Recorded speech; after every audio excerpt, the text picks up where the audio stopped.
Oi, professores, tudo bem com vocês? Espero que estejam todos bem. Então, meu nome é Renata Rasquinho, eu sou PCNP dos anos iniciais da Diretoria de Ensino Região Leste 4, tá? Como vocês sabem, a nossa dirigente regional é a Aparecida Lúcia, tá? A nossa supervisora de ensino é a supervisora Maria Helena de Amaral, ela que acompanha toda a trajetória e formação dos anos iniciais. A nossa diretora do Núcleo Pedagógico é a Rosângela Dias, tá? Ela também você já conhece, ela foi já foi formadora também dos anos iniciais. E junto comigo quem trabalha é a Ana Maria. A Ana Maria não vai falar aqui com a gente porque ela está de licença prêmio, mas está presente aqui a Luísa e a Valéria, tá? Então o que nós preparamos hoje para vocês, tá? Só um minutinho que a tela não está indo. Isso, então nós preparamos, tá? Para a gente bater um pouco um papo, tá? Pensar numa formação à distância, que da mesma forma para nós é difícil, acredito que para vocês também, tá? Então, o que nós preparamos aqui, a equipe dos anos iniciais? Nós preparamos letramento matemático, em cima da BNCC, voltado para o currículo paulista e com estudo com o nosso material que nós temos em mão, que é o EMAI de matemática, tá? Dentro disso, da nossa contextualização, tá? Vamos dizer, nessa formação à distância, né? É tão estranho, gente. Gostaria de estar olhando para vocês, batendo papo, como muitos professores já vieram aqui no núcleo, né? Sabe a diferença. Mas assim como vocês, nós também estamos passando por essa adaptação. Então, nós também estamos nos adaptando, tá? Então, vamos lá. Nessa contextualização, nós vamos estar retomando, tá? Ou iremos retomar. Por quê? Porque vocês já viram, junto com formação nos ATPCs, /EMAI, né? Então, hoje a gente vai estar falando exclusivo só de matemática. Então, a nossa formação vai estar toda voltada para o EMAI. Então, o que a gente pensou? Trabalhar um pouquinho da teoria do letramento matemático, tá? Por que se faz importância a gente tratar desse tema, dar uma estudada para auxiliar os nossos alunos.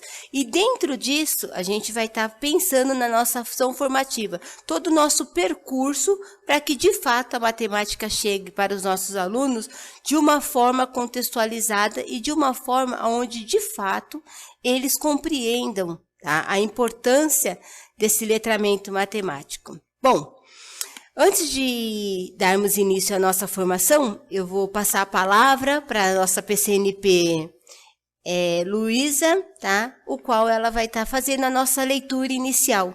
Tudo bem? Então, vamos lá. Aí, daqui a pouco eu volto com vocês. Olá, professores e professoras, tudo bem?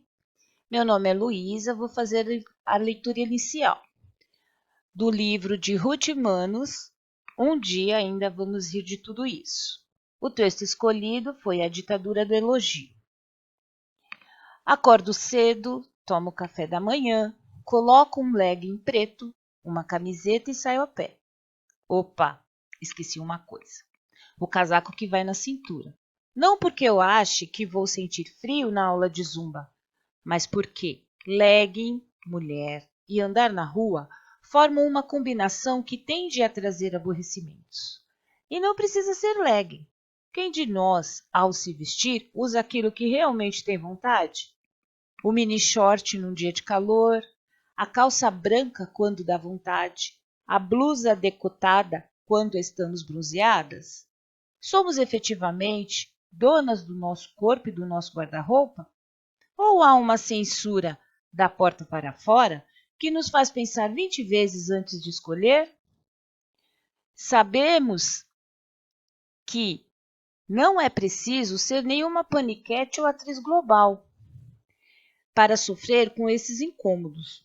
Qualquer uma de nós, réis mortais, com todas suas imperfeições, lida com esse tormento diário, ao qual vamos tristemente tentando nos habituar. Quantas de nós já atravessaram a rua para fugir de um grupo de homens, tentando evitar seus gentis elogios? E quando coloco a palavra elogio entre aspas, não estou me referindo só àqueles comentários grosseiros da família do "Ô, delícia" e do "Olê em casa". Coloco também aqueles que supostamente não são agressivos, como "Ah, linda, você é gata", e os beijos estalados lançados pela janela dos carros. Todos eles pertencem a uma mesma categoria, aquela dos elogios que não queremos ouvir.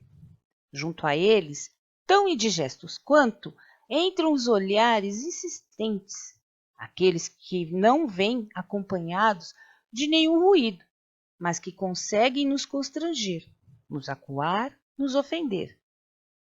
Alguém consegue me dizer que isso não é uma forma de violência? E acontece em todo o canto, no trânsito, quando estamos cantarolando animadas, até perceber que estamos sendo ostensivamente observadas. No restaurante, por aquele cara da outra mesa que nos faz ter vontade de mudar de lugar. Na praia, no metrô, na fila do banco, no balcão da farmácia. Minha mãe diz que um lado bom de envelhecer é ir se livrando de tudo isso. Precisaremos esperar por isso? E será que nossas filhas ou netas passarão pelas mesmas coisas? Será que aos 12 anos elas já vão se culpar por um vestido de verão num dia de 30 graus? Porque alguém gritou "gostosa" do outro lado da rua? Será que elas também vão precisar de moletom desnecessário na cintura? Prezado cara que não conhecemos, não nos importa quem é você, se está de terno ou de capacete, se trabalha no escritório ou no lava-rápido, se está de Kombi ou de Corolla. Não nos elogie, não nos olhe desse jeito. Guarde suas palavras para sua esposa, sua mãe, sua tia, alguém que as queira. Mas nos dê de presente o direito de andar pela rua prestando mais atenção nas árvores que estão floridas do que ansiando pela possibilidade de você nos aborrecer. Elogio goela abaixo não é elogio, moço, é grosseria. E obrigada por oferecer, mas sinceramente dispensamos. Bem, espero que vocês tenham gostado da leitura. E agora eu passo a palavra para Renata. Então, boa essa leitura, né, gente? É bacana. E foi praticamente de propósito mesmo que nós escolhemos essa autora, nós escolhemos esse livro, né? Para depois a gente dar uma risada de tudo isso quando a gente se encontrar.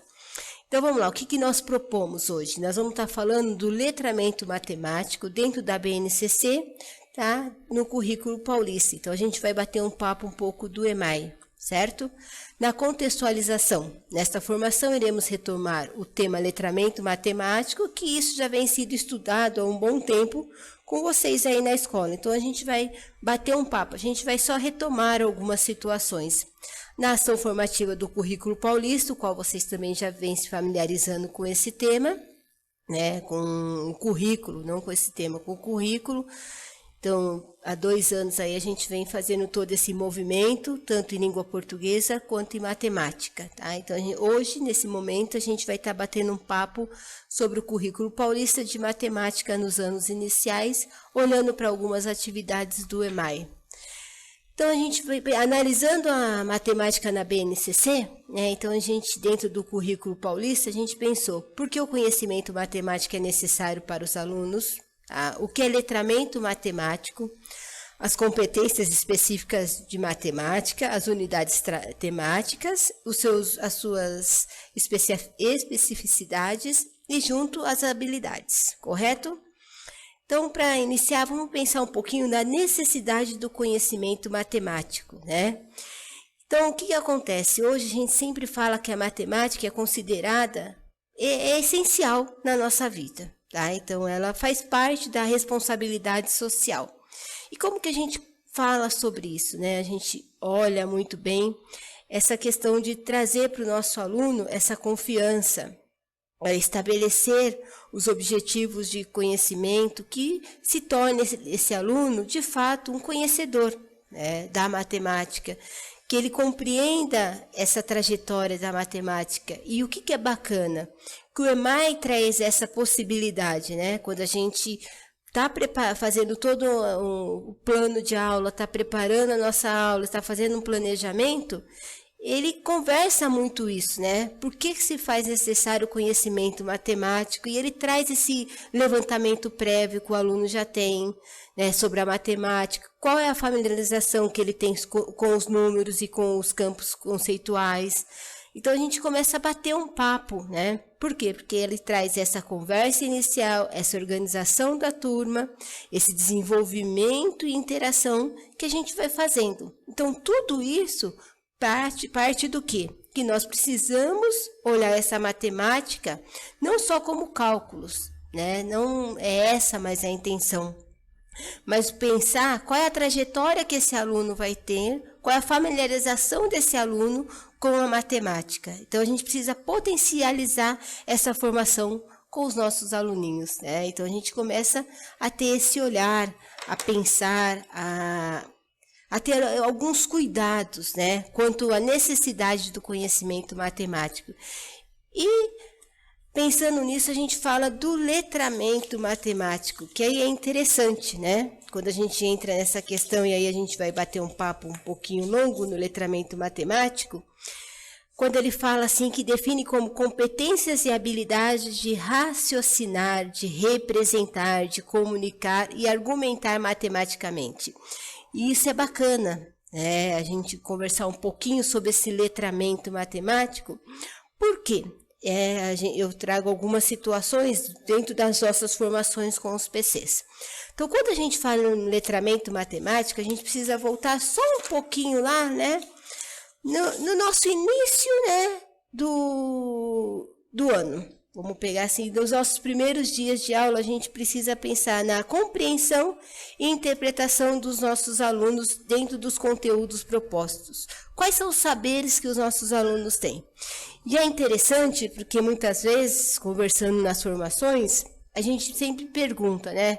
Gente, vocês fizeram a sondagem de matemática? E o que a gente percebe nas escolas? Não são todas, tá? São algumas situações que a gente conversa pontualmente com os nossos coordenadores. Olha, se a gente faz todo o levantamento, se a gente faz toda uma sondagem em língua portuguesa, matemática precisa ocorrer isso. Por quê? Porque eu preciso saber quais são os saberes do meu aluno em relação aos números. Será que ele usa... como que ele compreende os números? Porque o número é algo que é muito familiarizado com ele. A gente pensa na idade, no número de sapato, número de pessoas, número da casa. Então, e assim vai. E nesse campo semântico, a gente vai ampliando esses conhecimentos sobre os números. Mas a gente precisa saber o que os nossos alunos compreendem sobre o número. Será que ele consegue estabelecer quantidade, com a relação do número da escrita? Então, olha lá, a gente precisa ter todos esses cuidados. Pensando nisso, a gente sempre pergunta para os nossos PCs, né? Vocês estão conversando com os nossos professores, a importância de fazer a sondagem de matemática, né? Então, nós frisamos muito isso, a importância de saber a sondagem matemático. Por quê? Porque a gente também precisa saber quais são os saberes desses nossos alunos, o que eles sabem da matemática, né? O que eles sabem dos campos conceituais, o que eles sabem dos números. Então, quando a gente pega uma AP, e é interessante, né? Aqueles números que são passados para nós não são simplesmente qualquer número. Tá? É um número dentro de um campo semântico. Então, é um número que é escolhido para ver se ele tem se ele se apoia na fala ou se ele se apoia na escrita. Então, a gente dá um exemplo, 34. Tá? É um número que é bem, expressa bem, né?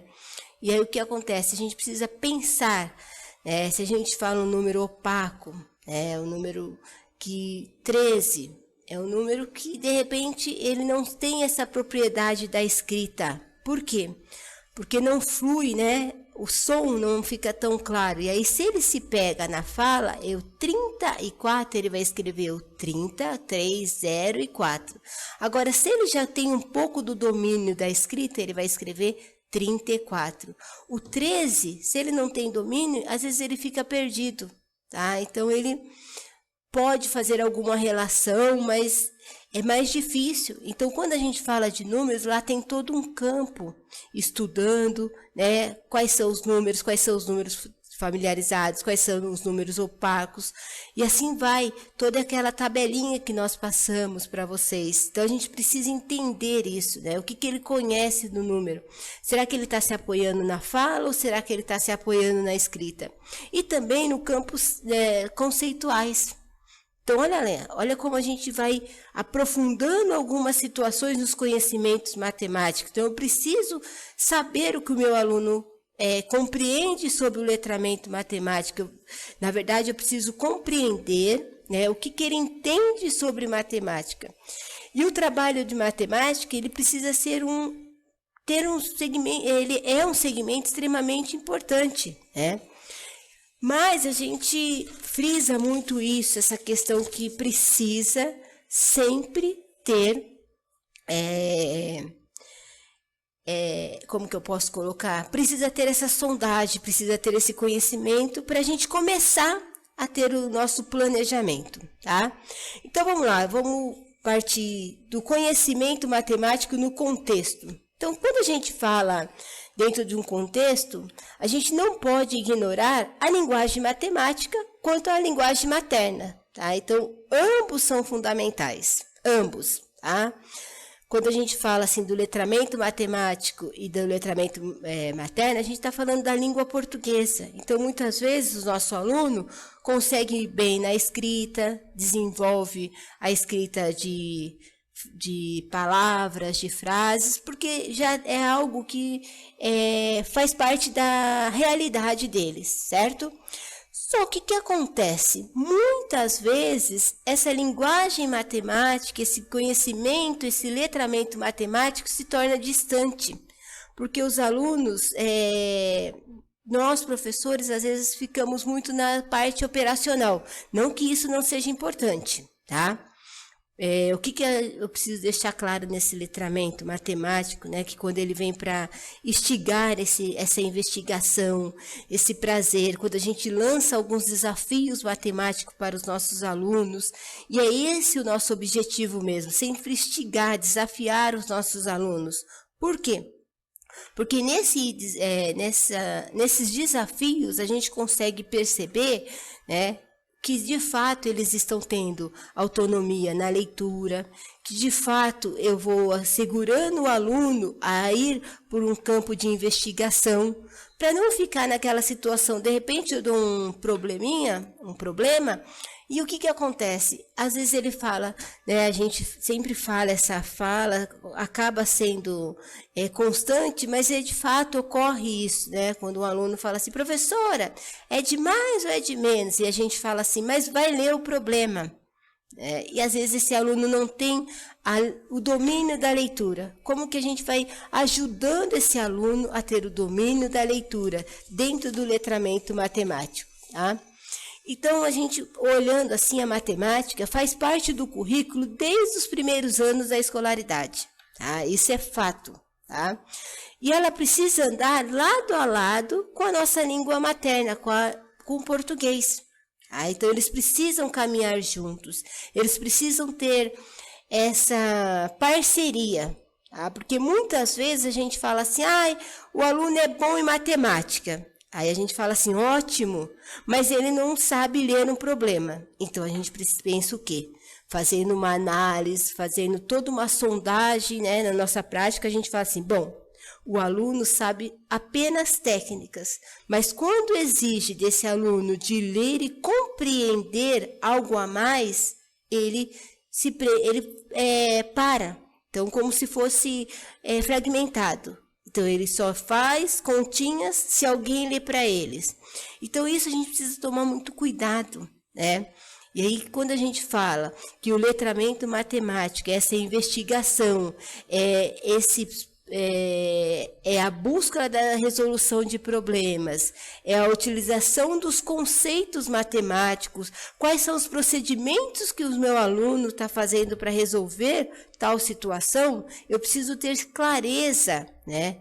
da importância da matemática, da importância de eu compreender toda essa trajetória para que meu aluno, de fato, aprenda, né, a matemática de uma forma crítica, de uma forma investigativa e até mesmo de uma forma prazerosa. A gente precisa trazer a matemática para essa parte prazerosa. E é interessante, né, quando a gente está conversando com os alunos, nós vamos para as escolas e até mesmo com vocês, professores. Se a gente pergunta assim, e o material do ler, escrever e o EMAI, e aí vocês pontualmente, junto com os alunos, falam assim, a gente gosta mais do EMAI, né? Ali está bem mais claro, tem uma sequência. Já o ler precisa ir e vir, às vezes é meio confuso, mas a gente precisa tomar um cuidado. Por quê? Porque o EMAI, ele precisa de todo um planejamento, ele precisa de toda uma comanda. E a preocupação de vocês, nesse momento, entregamos os materiais para os alunos, tanto do EMAI quanto do ler e escrever. Qual é a comanda que nós vamos estar dando, né? Como que eu vou desenvolver esse letramento matemático, essa compreensão à distância? E aí a gente vai bater no papo, que de fato os nossos alunos venham com esse percurso de aprendizagem, que isso é essencial para eles. Então, como eu mencionei, a matemática faz parte do currículo desde os primeiros anos da escolaridade e ela caminha junto com a nossa língua materna, que é a língua portuguesa, Então, a gente sempre fala isso. Mas aí eu pergunto para vocês, que mesmo diante dessas afirmações, por que muitas vezes nós, professores alfabetizadores, priorizamos a língua materna em determinados momentos, ou até mesmo a gente detrimento da língua matemática, Então, por que será que a gente olha tanto para a nossa língua materna? Vamos pensar um pouquinho, E aí, claro que a gente tem alguns casos, alguns relatos, e isso também não é regra, tá, gente? Mas alguns relatos falam, eu gosto mais de ensinar português, eu gosto mais de ensinar matemática, e é bacana quando a gente tem isso dentro da escola, que aí a gente pode fazer até um rodízio. Mas e quando não tem? E quando eu sou responsável pelas áreas de conhecimento, que são 5, a gente não pode esquecer, tá? Só vou abrir um parênteses aqui para falar, a gente é responsável pelo letramento da língua portuguesa, matemática, história, geografia e ciências, olha aí. Então, nós somos polivalentes, então a gente tem que pensar nessas 5 áreas de conhecimento, e junto dessas 5 áreas a gente precisa pensar nessa parceria com os professores de arte e de português. Tá? Então, a gente sempre fala que a gente não pode, a matemática não pode deixar de caminhar junto com a língua portuguesa. E muitas vezes nós priorizamos só nossa língua materna, não é? E eu falo isso com propriedade, até mesmo conversando com os coordenadores. Aí, por quê? Porque eu falo assim, olha, eu fui fazer uma visita, ou batendo um papo, eu falo, deixa eu ver as sondagens. E muitas vezes, o que os coordenadores mostram para nós? Sondagem de língua portuguesa, a língua materna. E aí eu pergunto, e a matemática, A gente está pedindo tanto esse letramento matemático, essa discussão, esse aprofundamento, porque a gente sabe que, de acordo com os documentos da BNCC, como eu comentei lá, junto com o EMAI, ele vem falando, para a gente como que a gente vai desenvolver as competências e habilidades de raciocinar, representar, comunicar, argumentar, que mais? De investigar e assim sucessivamente dentro da matemática. Se o documento já está pedindo isso, como que a gente vai trabalhar nessa perspectiva? Então, a gente traz isso para a gente refletir com a turma. E aí a gente comenta muito isso, da importância de vocês olhar para essa sondagem matemática, não só por puro preenchimento de papel, mas para a gente analisar, para a gente sentar e entender toda a relação dos números, a relação né, desses campos conceituais, o que os meus alunos sabem, porque muitas vezes são nessas discussões em grupo, são nesses momentos que nós estamos trocando experiências na hora do EMAI que a gente vai entender a matemática, né? Então, a gente precisa pensar nisso, né, que a gente tem que considerar como prioridade a aprendizagem da língua materna, sim, porém, a gente também precisa priorizar a língua matemática, o letramento matemático, tá? O professor restringe muitas vezes a matemática apenas com atividades de memorização, e não. Então, olha lá, isso que é bacana, eu sou apaixonada pelo EMAI porque te dá essa possibilidade de você, de fato, trabalhar o letramento matemático, de você discutir, de você ver todo esse percurso que o aluno vem percorrendo, e não ficar só em técnicas operacionais, assim, né? Então, a gente precisa tomar alguns cuidados, por isso que a gente está batendo um papo, e aí depois vocês vão cobrar. A planilha de matemática é bem utilizado, já compreendi, eu já faço na minha escola, né? E a gente vai vendo depoimentos, como também eu vou em escolas que ela consegue me mostrar os dois. Ela mostra a planilha, a sondagem de língua portuguesa, os avanços, as interações, as intervenções pontuais que vocês fizeram, como também mostra situações na matemática. Então, isso é muito bacana, isso é legal, porque aí eu vejo a valorização, né, dessas áreas de conhecimento. Tá? E pegando o gancho, a gente olha lá para o nosso EMAI, né? Vamos olhar para o nosso material. Quando a gente fala lá do material, a gente pensa o quê? Que o EMAI não dá para a gente falar assim, ó, siga em frente. Não. Quem é a peça fundamental, importante nessa construção do conhecimento do nosso aluno? Quem? Sim, você. Você mesmo, professor. Olha a sua importância no letramento matemático com os nossos alunos. Então, a primeira coisa que o material sugere para nós é o quê?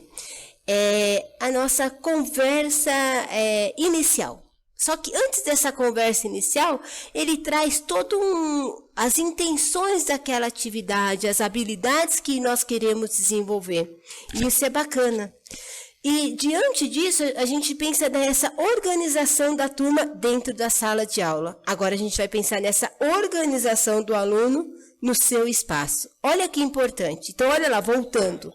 Se a gente fez a sondagem matemática, se a gente sabe mais ou menos aonde o meu aluno está, a gente não vai simplesmente mandar atividades com sequência numérica ou treino de grafia. Não, dos números, jamais. Nós vamos o quê? Trabalhar isso que o EMAI propõe para nós. A conversa inicial, a organização da turma, o desenvolvimento e a intenção. Tá? Pensando nisso, o que a gente tem que olhar para o letramento matemático? Então, olha lá. Eu tenho o meu aluno, então eu preciso saber que saberes que ele tem. Então, a gente precisa dos registros escritos e também a gente precisa da linguagem oral. Então, lembra que eu falei dos números? Olha, será que o meu aluno se apoia na fala ou na escrita? Será que meu aluno consegue interpretar sozinho, tendo uma boa leitura fluente, ou ele precisa eu fazendo as leituras colaborativas junto com ele? Só que nesse momento eu não vou conseguir fazer essa leitura colaborativa porque eu estou distante. Aí a gente volta novamente para pensar no que? A importância da leitura, já está falando do letramento matemático em todas as áreas de conhecimento.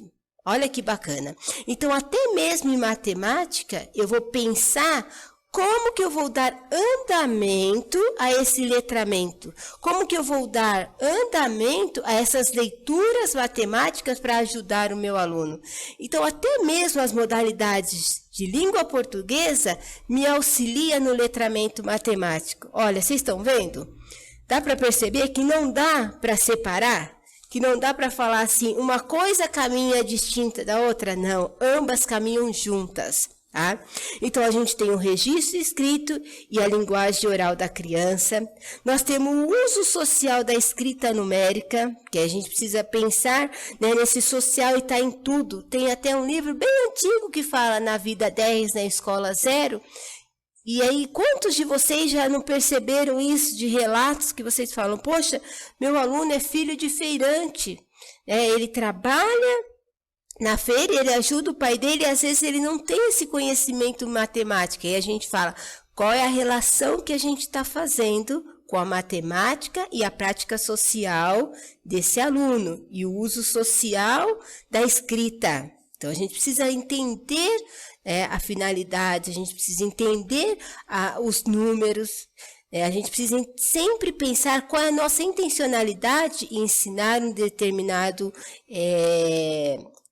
determinada atividade, um determinado exercício. Então, tudo isso parte do pressuposto do nosso planejamento, da nossa intenção, tá? Nas práticas sociais de quantificar, classificar e medir, e isso está todos os dias com eles, né? Para a gente chegar de fato ao letramento matemático. O que seria esse letramento matemático que a gente fala tanto? É a competência, essa habilidade de raciocinar, representar o que eu falei lá no começo da fala, da minha fala, né? Acho que eu não sei nem se é no começo ou no meio, né? Mas é isso que a gente precisa pensar muito. E dentro desse ciclo de alfabetização, é extremamente importante o desenvolvimento de atitudes positivas em relação à matemática. Tá? A gente precisa ter confiança como nós iremos ensinar a matemática, tá? Para desenvolver atitudes positivas. E é interessante nisso que o professor começa a propor atividades que sejam motivadoras, né, para os seus alunos.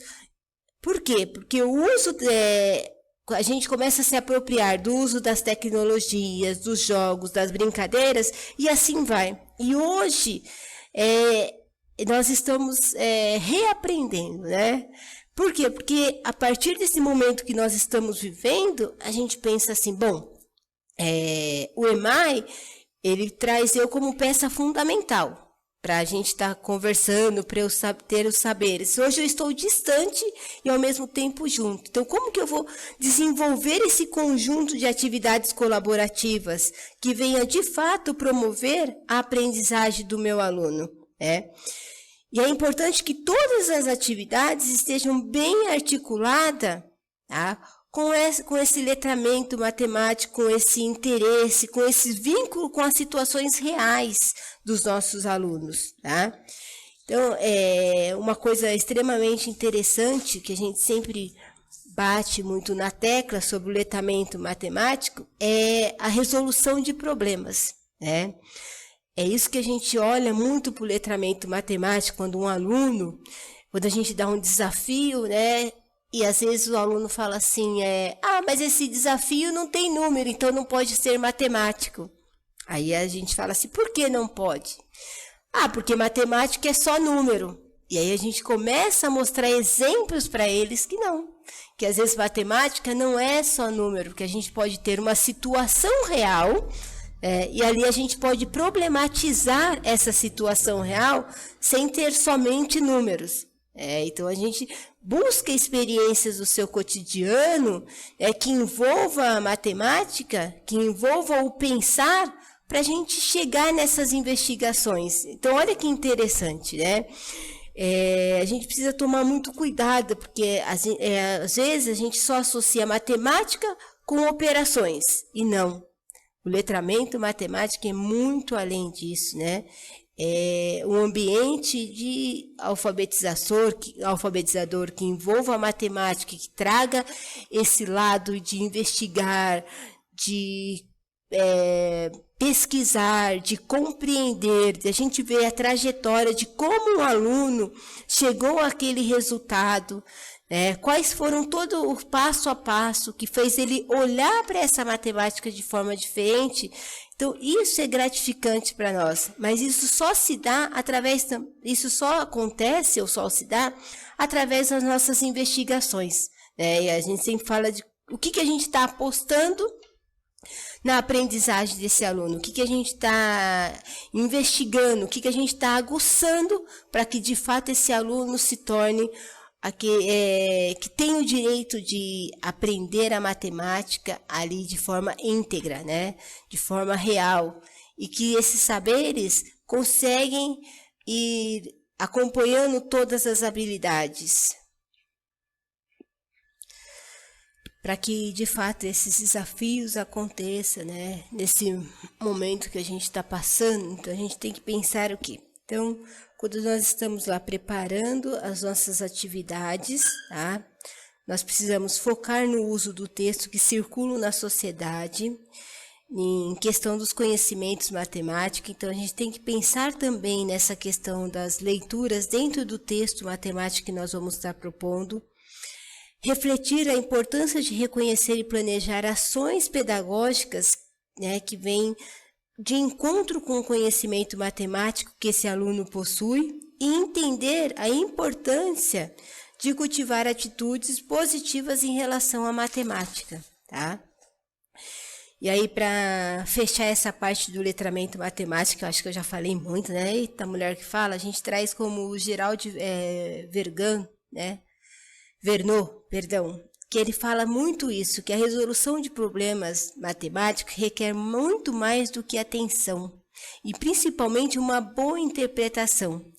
Mas para que o aluno tenha uma boa interpretação, ele necessita ter uma boa leitura.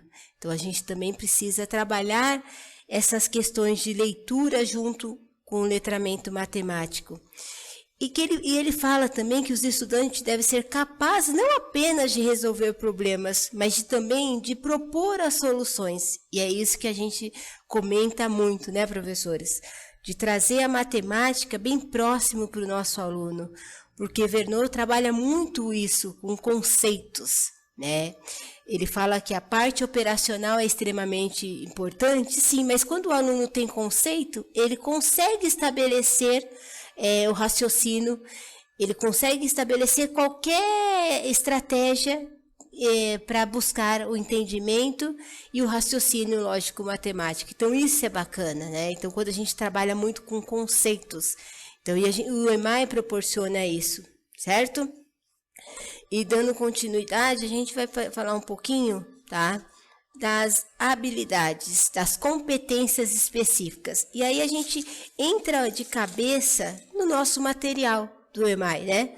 Nós printamos algumas situações para destacar. Nós não vamos ler todas as competências, tá?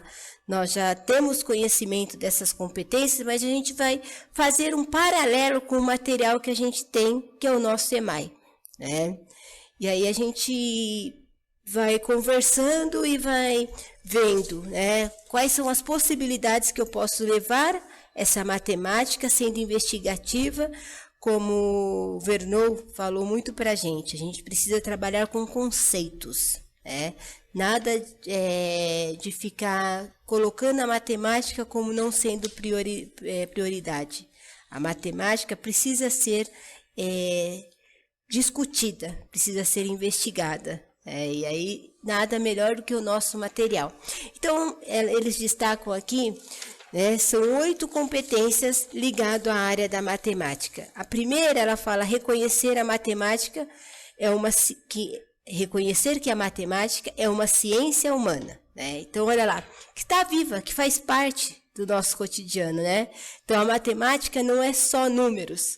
Hoje vivenciamos isso na prática, né? Então, ele fala muito da gente trabalhar com esses conceitos, né?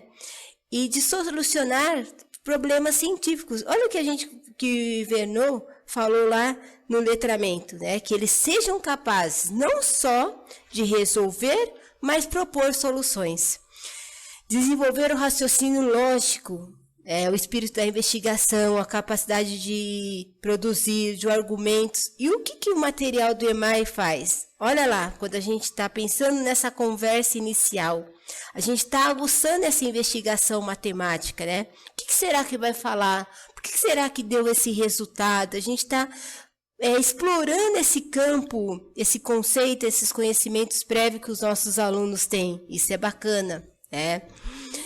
E quando a gente compreende a relação entre os conceitos e os procedimentos de diferentes campos, aritmética, álgebra, geometria, estatística e probabilidade, isso quem vai estar se aprofundando mais é a nossa PCNP Luísa, mas é bacana, porque a gente não estuda áreas de conhecimento fragmentadas, nem áreas de conhecimento, desculpa, como falo, unidades temáticas, né? A gente não estuda primeiro bimestre só álgebra, no segundo, não.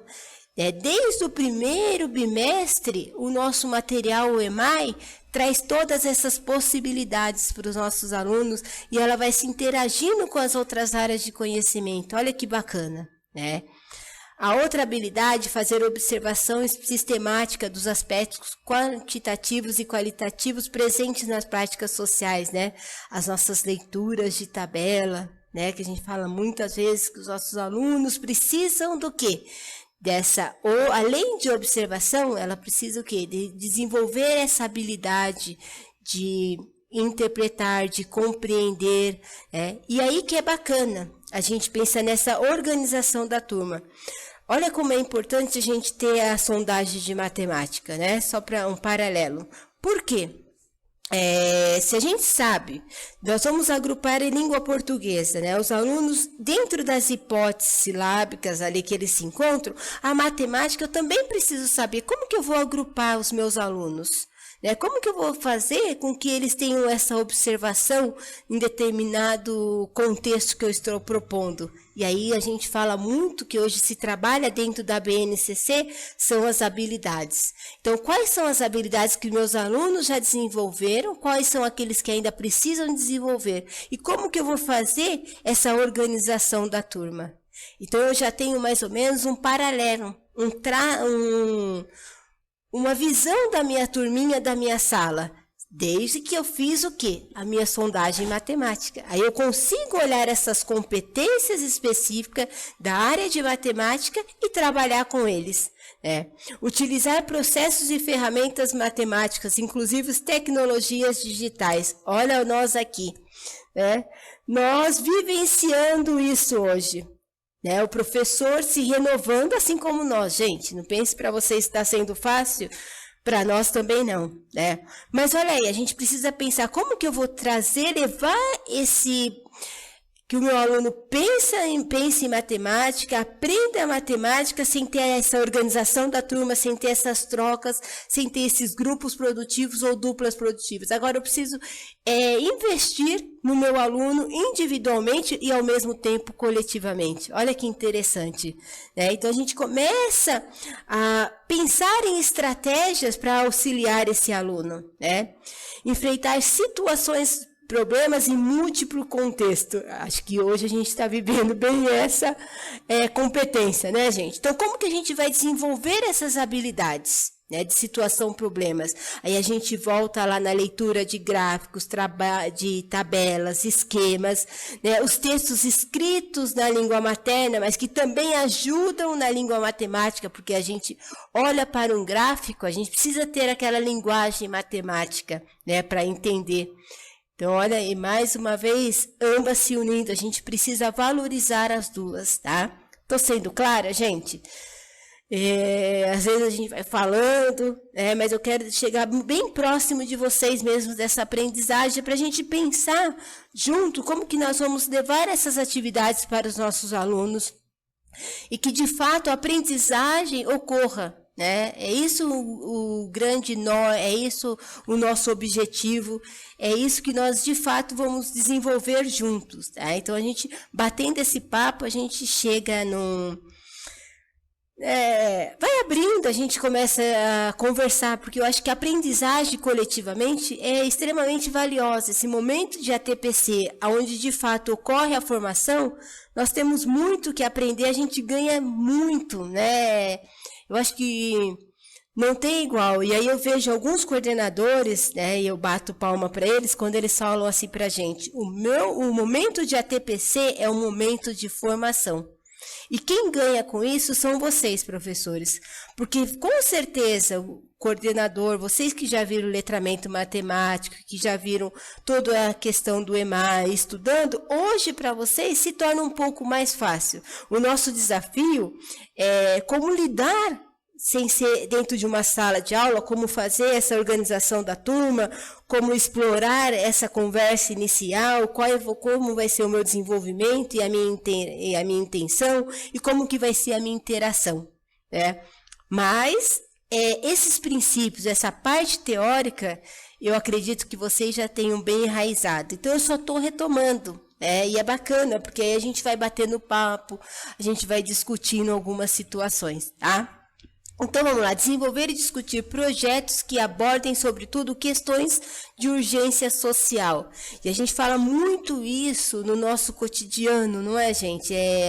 Como valorizar o outro, como valorizar essa diversidade de opiniões, como valorizar essa questão de aprendizagem, porque em todo mundo, ninguém aprende junto. Todos nós aprendemos juntos, mas cada um dentro do seu momento, cada um do seu ritmo, e a gente precisa valorizar isso, mas a gente também precisa potencializar. A gente precisa acreditar que os nossos alunos são capazes, porque nós, formadores, acreditamos que você, professor, é capaz. E se você é capaz, com certeza o seu aluno será capaz de aprender. E interagir com os pares de forma cooperativa, né? Aí a gente vai lá na organização da turma, a gente já pensa naquelas grupos produtivos, a gente já pensa nas duplas produtivas, e nas habilidades que os meus alunos já adquiriram, que aqueles não adquiriram, quem é o aluno Joãozinho que pode ajudar o Mário, e é isso. E agora a gente vai ter que pensar, bom, como que eu vou interagir esses pares, mas cada um na sua casinha? Mas que eu preciso trazer isso para que esse trabalho de fato seja coletivo, que essa aprendizagem ocorra tudo e olhar para todos. Todos os nossos alunos, professores, têm o direito de aprender.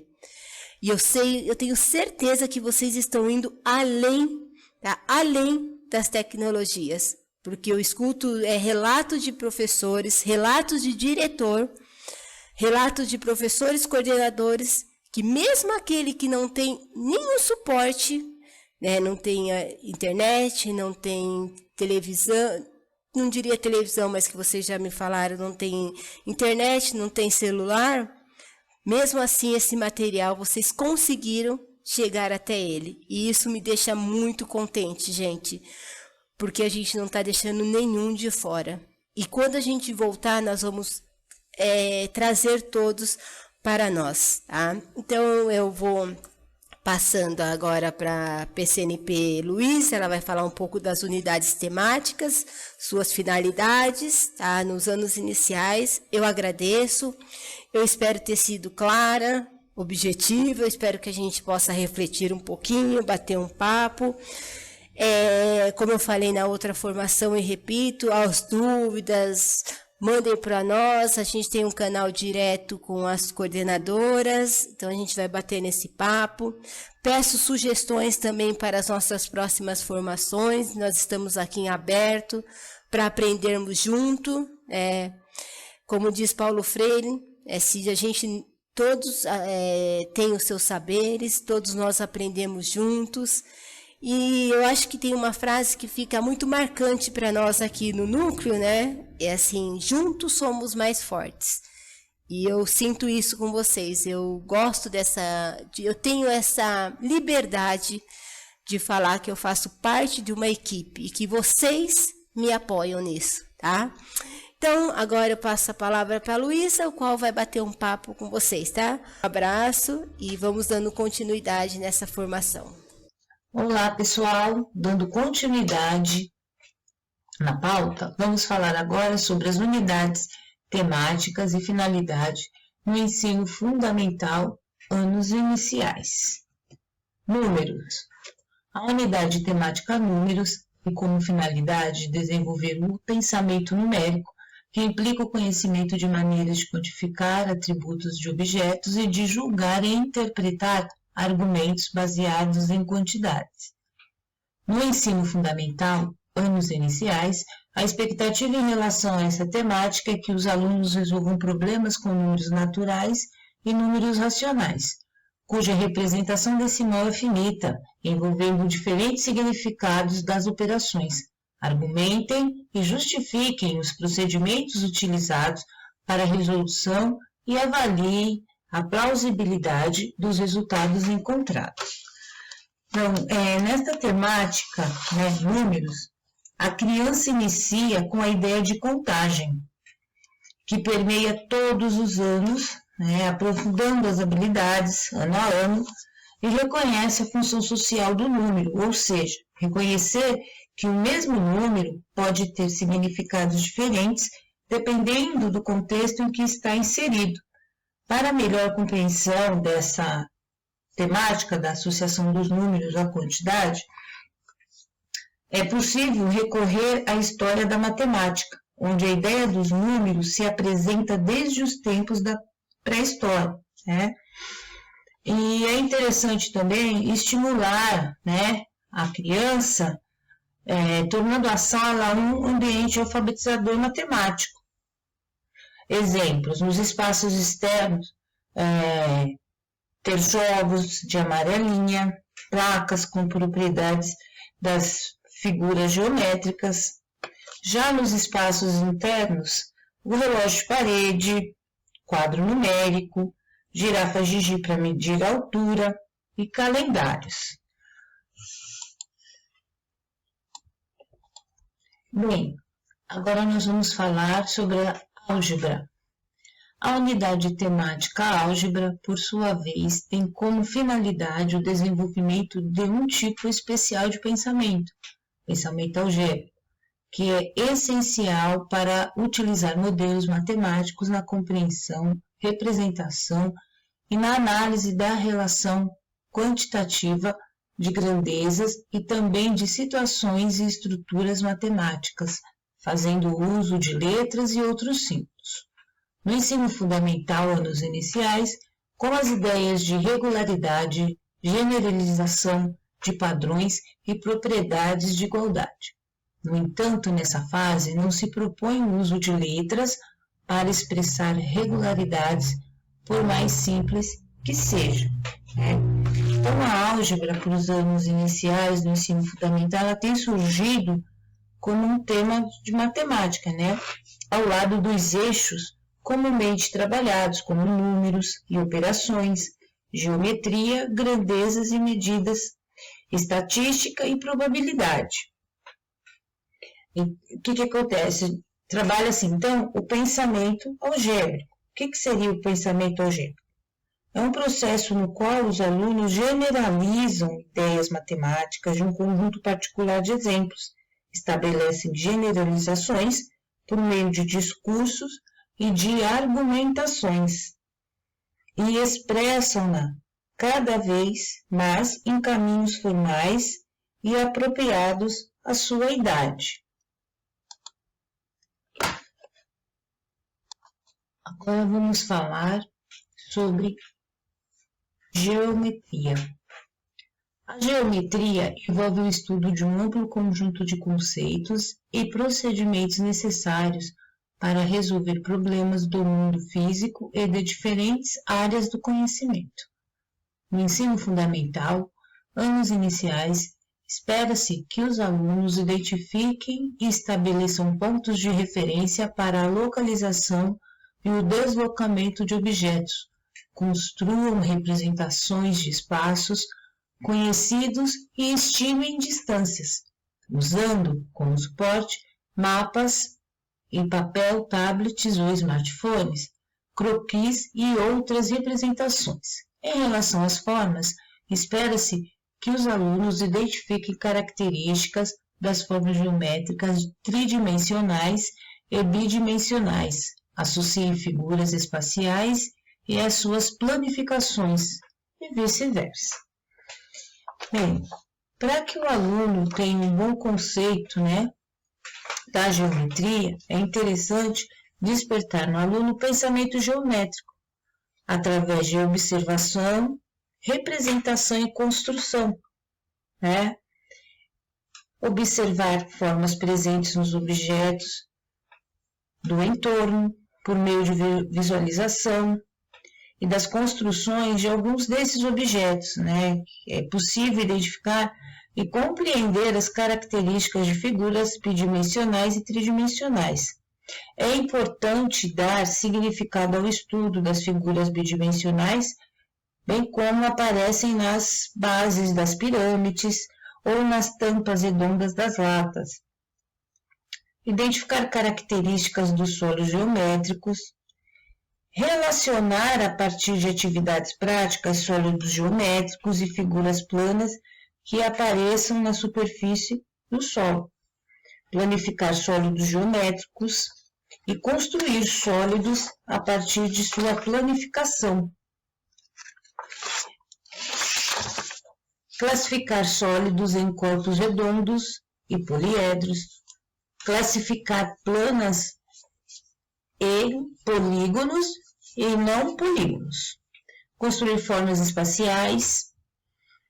Então, assim, no caso da geometria, o pensamento geométrico auxilia, né, o aluno na construção e compreensão, né, do campo da geometria. E com esses trabalhos, os alunos também se familiarizam com uma terminologia geométrica para descrever sólidos e figuras planas, lados, vértices, arestas, faces. É importante também destacar que o trabalho realizado com alguns termos específicos do vocabulário geométrico, por exemplo, identificar poliedro, né, como uma palavra de origem grega, formada por poliedro, né, que seria faces. Essa etapa do trabalho com a criança, ela possibilita uma visão bem ampla da geometria e acaba criando este pensamento. Vale lembrar também que a sala pode compor, né, objetos geométricos e a linguagem geométrica, né, vértices, arestas, ficar expostos quadros, formar formas geométricas, tanto quanto a planificação e quanto eles montados, também já auxilia bastante neste pensamento geométrico. Bem, agora vamos falar da temática de grandezas e medidas. Grandezas e medidas. Ao propor o estudo das medidas e das relações entre elas, ou seja, das relações métricas. No ensino fundamental, anos iniciais, a expectativa é que os alunos reconheçam que medir é comparar uma grandeza como uma unidade a expressar o resultado da comparação por meio de um número. Além disso, devem resolver problemas oriundos de situações cotidianas que envolvem grandezas como comprimento, massa, tempo, temperatura, área de triângulo e retângulos e capacidade de volume de sólidos formados por blocos retangulares. Bem, falando em grandezas e medidas, né, é uma temática, é uma aula, uma atividade que faz parte, né, do cotidiano das nossas crianças. E para melhor eficácia durante as aulas, as atividades elas devem ser concretas, né? Não só lida ou exercícios para se responder nos livros, porém que a criança vivencie, né? Faça experiências com fitas métricas, analisando embalagens e sim toda a sua grandeza, né? Que grandezas e medidas ela estabelece aí um grande leque, né, de relações.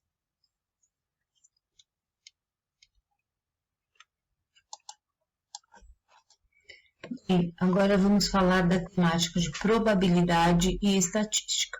A incerteza e o tratamento de dados são estudados na unidade temática probabilidade e estatística. Ela propõe a abordagem de conceitos, fatos e procedimentos presentes em muitas situações-problema, na vida cotidiana, das ciências e da tecnologia.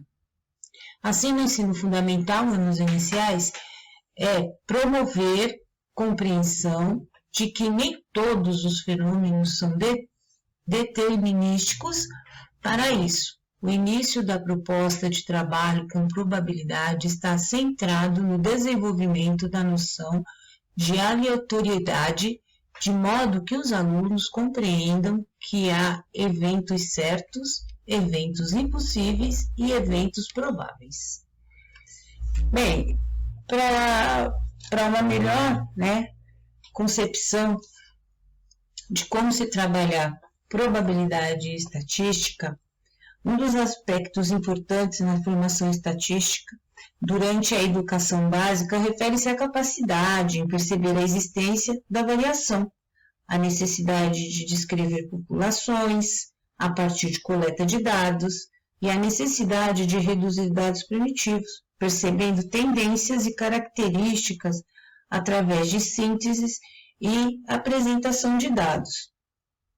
É importante, que os estudantes comecem a entender a natureza e os processos envolvidos em uma investigação estatística, fazendo considerações que interfiram no modelo de um plano para a coleta de dados.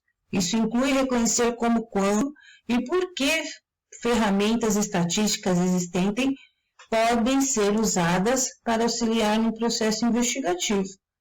É preciso familiarizar com as fases específicas de um questionamento estatístico, o que inclui formular uma pergunta, planejar um estudo, coletar, organizar e analisar dados, interpretar descobertas e discutir conclusões, implicações de descobertas, assuntos para um estudo posterior.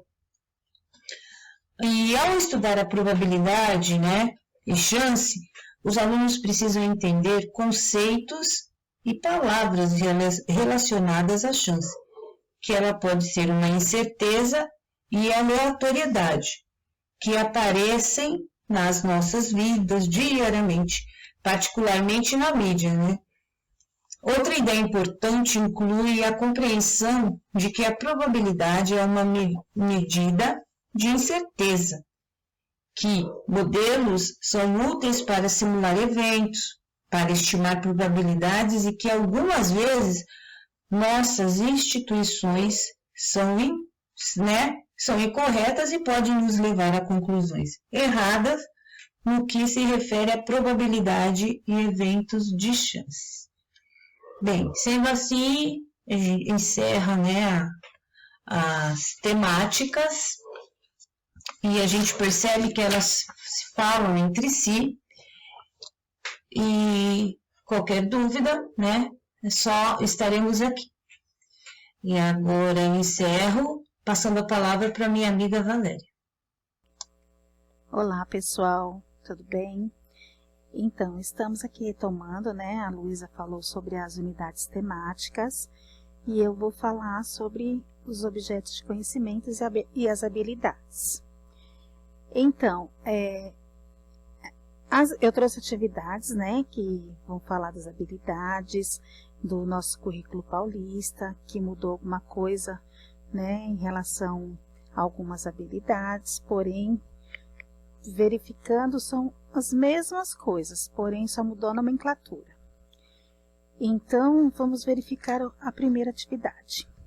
A primeira temática é a geometria. Então, trouxemos uma atividade do primeiro ano, que fala sobre a geometria, que é essa habilidade relacionar figuras geométricas espaciais, cones, cilindros, esferas, blocos retangulares e objetos cotidianos do mundo físico, figuras geométricas espaciais, reconhecimentos e relações com objetos familiares do mundo físico. Então, como os alunos estão em casa, nós temos que pensar assim. As formas geométricas, principalmente no primeiro ano,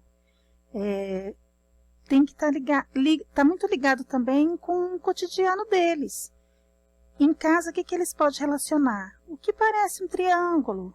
O que vocês podem achar em casa que está relacionado a um círculo? a um quadrado, a um retângulo. O que vocês podem desenhar para mim, que pode parecer que você tem em casa, que tem formato desse objeto, dessa forma geométrica. Então, eles podem trazer no ambiente que eles estão figuras relacionadas àquele objeto que você está pedindo para ele. Não necessariamente o desenho do triângulo. Eles podem trazer objetos parecidos. Então, propor assim atividades que estejam relacionadas ao cotidiano da vida deles. E nessa atividade bem simples, né, é relacionar o nome à forma geométrica. E depois eles vão desenhar de acordo com a nomenclatura de cada forma que tem embaixo.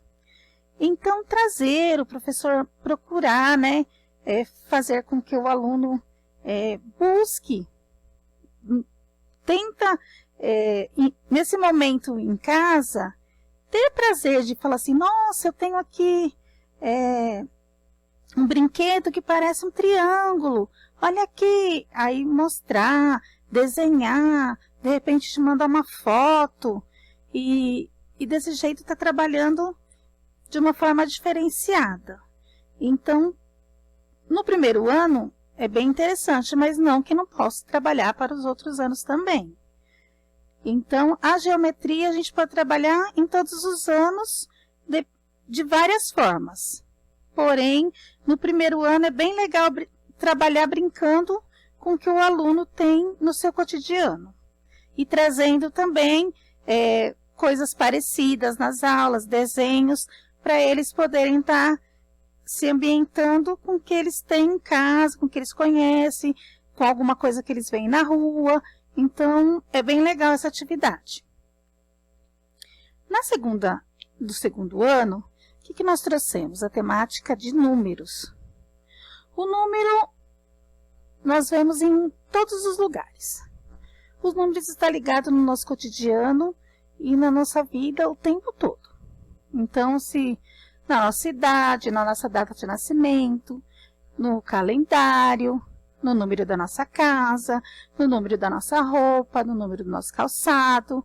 Então, o número está ligado a nós em todo o tempo e com o aluno também.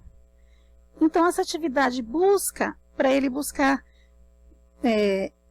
nele o nome, a idade, data de nascimento, o número de irmãos que eles têm, o endereço da casa, que lá vai ter um número, o número do CEP, aí ele vai perguntar o que é o CEP, aí já vai ter uma curiosidade a mais, né, o que quer dizer o CEP, o número do sapato que ele usa, que às vezes ele nem sabe que o número do sapato, o peso dele, a altura, que já busca uma outra área, que seria grandezas e medidas, né, o peso e a altura, mas aí está buscando números. Aí também o professor pode buscar em atividades que ele ligue o número ao cotidiano dele nesse momento também. Tipo, o que tem número lá, o que ele pode achar na casa dele que tenha número. Ele fala assim, o relógio, ali do lado eu estou vendo o número, estou vendo um ônibus passando, tem um número ônibus, tem uma placa ali com números. Então, o professor trazer também essas atividades que o aluno busque os números, que número tem a ver com o nosso dia a dia em todos os momentos. Então, para o segundo ano, trouxemos essa atividade sobre os números, mas que também é usado para todos os anos, de acordo com a dificuldade, vão aumentando a dificuldade, porém os números é importante a vida toda para todos, né? Na probabilidade estatística, trouxemos aí uma outra atividade. A probabilidade estatística mudou o nome, que antes da MLCC e no eixo matemático era chamado de tratamento de informação, e agora mudou para probabilidade estatística. Porém, é basicamente a mesma coisa. Mudou só o jeito de falar sobre habilidade e o nome que lá nos anos finais do ensino fundamental e no médio já se falava com essa nomenclatura. Aqui, essa atividade traz para realizar uma pesquisa envolvendo variáveis categóricas e um universo de até 50 elementos, observar, organizar os dados coletados utilizando listas, tabelas simples e representá-los em gráficos de colunas simples com e sem uso de tecnologias digitais. Então, aqui eles coletaram objetos, né, roupas, bonés, e contaram quantos tinham. Agora, eles têm que montar o gráfico, que seria de acordo com o que eles têm ali em peças de roupa e bonés. Então, seria um tratamento de informação. Eles vão montar uma tabela. Então, continuando, a probabilidade, ela é a matemática da incerteza, né? E sua mais próxima da realidade, do nosso dia a dia, lidando mais com a estimativa do que com a precisão, mais com o incerto do que com o certo, né? Por isso, trabalhamos esse eixo na educação básica, é uma estratégia para que os alunos construam maneiras diferentes sobre a matemática. Então, essa atividade busca mesmo o aluno ter interesse por, será que é isso mesmo? Será que não é? Então, ele vai tentar investigar para ver se ele acha a resposta certa. Então, é importante ele estar vendo, para ele construir investigações, para ele procurar, né, o certo e o que não está certo, construir tabelas, construir gráficos e tentar ler esses gráficos, né, entender como que funciona. Então, nada mais ele construindo um gráfico, ele vai conseguir compreender de que forma funciona. Então, essa atividade é bem legal e propor para eles com coisas que tenham em casa, porque pode ser com brinquedos, com materiais escolares. Então, cada professor pode montar sua atividade da melhor forma que quiser. Ou pode retirar mesmo do EMAI, né? Então, procure aí de que forma vocês queiram trabalhar e relacione junto com essa unidade temática. Agora, para o 4º ano, peguei a unidade temática, a álgebra, né? Nós buscamos essa atividade. A álgebra, ela é uma unidade temática, né? Que separou os eixos, que eram números e operações, agora é números e álgebra, né? Então, quando nós pensamos em sequência numérica, nós pensamos em números, mas também estamos falando de álgebra. Então, lá no 1º ano, nós podemos pensar em álgebra na sequência, tanto na sequência de objetos, na sequência de cores, na sequência de brinquedos, em alturas, tipo 1º, 2º, 3º. No 2º ano já pode pensar em ordem crescente, ordem decrescente. Agora, aí conforme vai passando os anos, a gente vai já aprimorando e mudando o jeito de pensar na álgebra, que já vai mais para situações, problemas, investigações, o uso da calculadora, da estimativa. Então, quando nós pensamos em álgebra para o 4º ano, nós pensamos assim, será que é isso mesmo? Então, nós vamos ter que pensar. Então, o que essa atividade propõe? Essa atividade propõe que ali é um cálculo mental. Então, o aluno vai ler ali uma adição. Então, ele vai fazer um cálculo mental e tem ali algumas respostas. Então, a partir dessas respostas, ele vai assinalar a que ele acha mentalmente o que é. Depois, ele vai pegar uma calculadora e ele vai ver se foi isso mesmo. Aí, responder as questões. A sua estimativa estava correta? Aí ele vai ver se estava ou não. E também, a outra questão caso você tenha cometido algum engano, procure se identificar o porquê. Por que será que ele errou se ele não conseguiu identificar? Né? De que forma ele não conseguiu mentalmente? Com a calculadora assim, entendeu? Aí ele vai colocar a resposta dele. Aí na álgebra, a gente pode também colocar para os nossos alunos pensando dessa forma. Situações como 3 mais 9, aí pode colocar igual a 17 menos quanto? Uma interrogação.